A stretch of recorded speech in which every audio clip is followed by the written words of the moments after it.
नमस्कार. News 18 लोकमतच्या Facebook लाईव्हमध्ये आणि YouTube लाईव्हमध्ये आपलं सर्वांचं स्वागत. विषय आहे याच क्राईम ब्रांचमधून तपास सुरू असलेल्या या हिट अँड रन प्रकरणाचा. कल्याणी नगर आपल्याला माहिती आहे, गेल्या 8 दिवसापूर्वी अपघात झाला. एका बिल्डर पुत्रानं 2 निष्पापांना गाडी खाली चिरडलं नशेच्या अंमलाखाली, आणि तिथून पुढे हे सगळं प्रकरण अनेक वळणं घेत आज इथपर्यंत येऊन ठेपलं की ते जे सॅम्पलिंग जे आहे त्याच्या ब्लडचं तेही डॉक्टरांनी बदलल्याचं तपासात समोर आलं. मग ते जे 2 डॉक्टर आहेत, डॉक्टर अजय तावरे जे कधी काळी सुप्रिटेंडेंट राहिले ते ससूनचे, ते आणि डॉक्टर श्रीहरी हरनोळ हे दोघांना अटक केली. त्यांचा जो वॉर्डबॉय आहे तिकडले त्यांच्या विभागातला, त्यालाही अटक केली, कारण त्यांनीच ही पैशांची देवाणघेवाण केली. त्यांनी नेमकी कालच ते पैसे जप्तही केले पोलिसांनी त्याच्याकडनं आणि ते श्रीहरी हरनोळकडनं. आणि ह्याच क्राईम ब्रांचमध्ये त्यांचा तपास होईल. सध्या त्यांना लॉकअपला ठेवलेलं आहे तिकडं, नंतर पुढचा तपास होईलच. पण आजची या प्रकरणातली सर्वात मोठी अपडेट ही म्हणता येईल की काल तावरेंनी माध्यमांशी मी सहज बोलता बोलता एक शब्द वापरला, मी शांत बसणार नाही, मी सर्वांची नावं घेणार. तर कुणाची नावं घेणार हा सगळ्यात महत्त्वाचा मुद्दा आहे.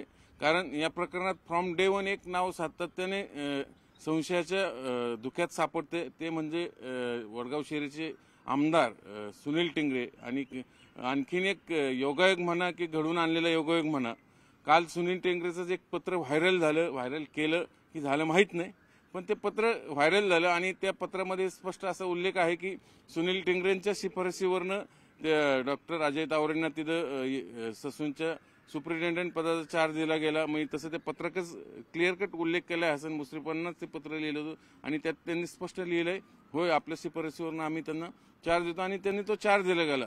पण ते नंतर पुन्हा ते उंदरी दंश प्रकरणात तावरे दोषी आढळून आले, त्यांना निलंबित केलं त्या पदावरनं, तरी ते हटले नाही, तिथेच राहिले. आणि आता ते लॅब विभागाचे फॉरेन्सिक न्यायवैद्यक विभागाच्या HOD पदी आहेत. गेली काही दिवस ते रजेवर आहेत. रजेवर असतानाही त्यांनी ह्या हिट अँड रन प्रकरणातला जो अल्पवयीन आरोपी आहे त्याचं ब्लड सॅम्पल ससूनमध्ये तपासणीसाठी आलं असतं. ते हे श्रीहरी हरनोळ आहेत यांनाच सांगून ते फेकून दिलं, सॅम्पलच बदलून टाकलं आणि भलतंच सॅम्पल देऊन त्याची टेस्ट अल्कोहोल निगेटिव्ह आली असं दाखवण्याचा प्रयत्न केला. त्याच दिवशी पोलिसांना संशय आला म्हणून पोलिसांनी DNA टेस्ट केली इकडं आमच्या लॅबमध्ये, फॉरेन्सिक लॅबमध्ये, आणि त्यात हा सगळा घोटाळा, ह्या सगळ्या घोटाळ्याचं ब्लड सॅम्पल बदलल्याचं बिंग फुटलं. आणि आता हा तपास इथपर्यंत येऊन पोहोचलाय. आणि म्हणूनच आता हे अजय तावरे नेमकं कोणाचं नाव घेणार, कारण आतापर्यंत त्यांच्यामध्ये आणि विशाल अग्रवालमध्ये व्हॉट्सअप कॉल झाल्याचं तपासात समोर आले. पण असंही बोललं जातं की त्यांना कुठल्या तरी लोकसेवकाचा फोन आला होता आणि त्या लोकसेवकाच्या सांगण्यावरूनच अजय तावरेंनी हे सॅम्पल बदललं. मग कोण आहेत ते लोकसेवक हा सगळ्यात महत्त्वाचा मुद्दा आहे. ज्यांच्या शिफारसीने त्यांना तिथे सुप्रिटेंडंट पदाचा चार्ज मिळाला तेच लोकसेवक आहेत का, ते का दुसरे कोणी आहेत, असे अनेक प्रश्न आहेत. आजच्या पोलीस तपासात ते सगळे समोर येतीलच. आणि तावरेंनी जसा गर्भित इशारा दिलाय राजकारण्यांना की मी शांत बसणार नाही, सर्वांची नावं घेईल, यातनं तावरे नेमकं काय सुचवू इच्छितात, मला या प्रकरणातनं बाहेर काढा नाही तर मी सर्वांना लटकवेल, असं त्यांना सुचवायचंय का? असं एक याच्यातनं वेगळा अँगल समोर येतं. कारण मला आठवतंय ललित पाटील प्रकरणात त्यांनी अशीच धमकी दिली आणि तिथून पुढे ते प्रकरण शब्दशः गुंडाळलं गेलं. म्हणजे हे अशा ज्या प्रकरणामध्ये ज्यावर याचं खोदकाम सुरू होतं, म्हणजे तपासापर्यंत शेवटपर्यंत जातं, जेव्हा मोठे मासे गाळ्याला लागायची वेळ येते तेव्हा मग असे आरोपी, कारण हे सगळे मुरलेले आरोपी असतात, अनेक प्रकरणात सही सलामत बाहेर सुटलेले असतात. तावरे पण त्यापैकीच एक आहेत, कारण किडनी प्रकरणातही तेच त्या कमिटीचे अध्यक्ष होते, तरी त्यातनं त्यांच्यावर काहीच कारवाई झाली नाही. दुसरं नंतर हे उंदीर दंश प्रकरणात असेल किंवा अनेक तिथल्या परिचारिका असेल, सुप्रिटेंडंट, अनेक त्यांच्यावर आरोप आहेत, तरी पण तावरे गेली अनेक वर्ष ससूनमध्ये ठाण मांडून आहेत. कोणाच्या आशीर्वादानं आहेत ते या तपासात समोर आलं पाहिजे. निश्चित ॲक्शन होऊन उपयोग नाही, कारण नाही तर काय मग पुन्हा असेच बरं. आता तर ह्या प्रकरणात ते रजेवर आहे असं त्यांचा दावा आहे. काल त्यांच्या वकिलांनी स्पष्ट सांगितलं आमचे असेल तिथं नव्हतेच, मग आम्हाला अडकायचा काय संबंध, आम्ही रजेवर होतो. मग उद्या पुढे जाऊन हा दावा करून तावरे सही सलामत सुटले नाही, मी मिळवली. म्हणूनच पोलिसांनी आता ही केस एकदम कॉन्क्रीट ग्राउंडवरती तयार करून पुरावे गोळा करून ही सगळी पुढे कोर्टात सादर करावं, जेणेकरून हे आरोपी मोकाट सुटणार नाहीत. आणि हे तावरेचा नेमका काय सहभाग होता आणि कुठल्या लोकसेवकाच्या सांगण्यावरनं त्यांनी एक कृत्य केलंय सॅम्पल बदलण्याचं, ते तपासात समोर आलं पाहिजे. राहिला प्रश्न सुनील टेंगरेचा, तर सुनील टेंगरेंनी ज्यावेळेस सुरुवातीला त्यांचं नाव आलं तर त्यांनी 3-4 दिवसानंतर ते माध्यमांसमोर आले.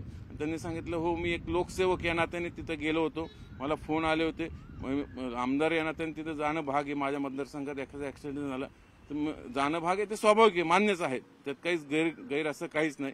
कारण कुठेही काही घटना घडली आपल्या मतदारसंघात तर तिथला आमदार, खासदार किंवा नगरसेवक हे जात असतात, त्यात गैर काही नाही, ते स्वाभाविक आहे.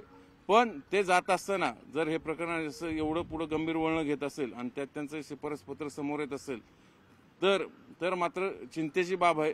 त्यामुळं खरंच सुनील टेंगरे जर याच्यात इन्व्हॉल्व असतील ब्लड सॅम्पल चेंजिंगचं, तर त्यांनी स्वतः माध्यमांसमोर येऊन सांगलं पाहिजे. खरं तर रात्री उशिरा त्यांनी खुलासा पत्र दिलं, त्यात त्यांनी स्पष्ट सांगितलं की मी याच्यात कुठेही दोषी नाही. असे शिफारसपत्र मी यापूर्वी अनेकदा दिलेले आहेत, पण ते कायद्याच्या अधीन राहून दिलेले आहेत, त्यात कुठेही कायद्याचा भंग केलेला नाही. न्यायिक प्रक्रिया पार पडून ही सगळ्या नियुक्त्या द्याव्यात असं त्या पत्रात शेवटी प्रत्येक पत्रात लिहिलेलं असतं, तसंच या पत्रातही लिहिलेलं आहे. त्यामुळं माझ्याकडे अनेक लोक येतात, जनता येते, मतदार येतात, अधिकारी येतात, कर्मचारी येतात विनंती बदल्यांसाठी. त्यातलाच हा एक प्रकार आहे. त्यामुळे त्याचा वेगळा अर्थ काढू नये, विनाकारण माझी बदनामी करू नये असं त्यांनी एक खुलासावजा प्रसिद्धीपत्रक पाठवले, पण ते माध्यमासमोर अजून आलेलं नाही. त्यामुळं पोलीस खरंच या प्रकरणात जर समजा धागेदोरे त्यांच्यापर्यंत गेले तर त्यांची चौकशी करणार का, हा सगळ्यात महत्त्वाचा मुद्दा आहे. ते येत्या 2-3 दिवसात स्पष्ट होईलच, कारण 30 पर्यंत त्यांची कोठडी आहे. आता राहिला दुसरं अशी 4 प्रकरणं आहेत आणि त्यात ह्या गोष्टी समोर येतीलच. त्यातली एक गोष्ट म्हणजे सुरेंद्र अग्रवालना आज पुन्हा कोर्टात सादर करतात, त्यांना पीसी मिळणार का हेच पाहायचं. व्हिडिओ जर्नलिस्ट गणेश कदमसह चंद्रान फुंदे, न्यूज 18 लोकमत, पुणे.